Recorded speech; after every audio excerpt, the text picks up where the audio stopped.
Magandang gabi sa inyo, Pinoy Horror Tambayan. Gusto ko sanang ibahagi ang isang karanasan ko noong bata pa ako na hanggang ngayon ay hindi ko pa rin makalimutan. Noong elementarya ako, nakatira kami sa isang maliit na barangay sa Batangas. Malapit lang ang bahay namin sa isang masukal na gubat. Madalas kaming pagbawalan ng mga matatanda na maglaro malapit doon dahil daw maraming lamang lupa at masasamang espiritu.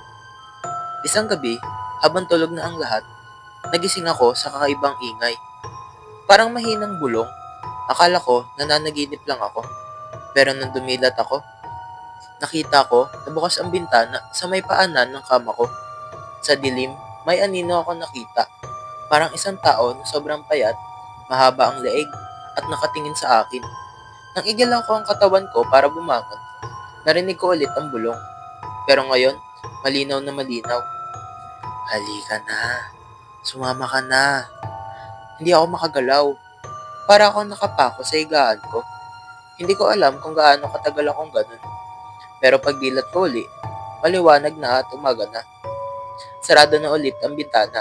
Pagkakwento ko nito sa lola ko, sinabi niya na baka raw naaakit ako ng tiktik o sibatang.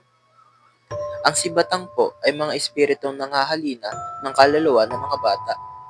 Mula noon, lagi kami nagsasara ng mga bintana bago matulog at hindi na rin kami lumapit sa gubat. Hanggang ngayon, kapag narinig ko ang hangin sa gabi, parang may narinig pa rin akong mahinang bulong.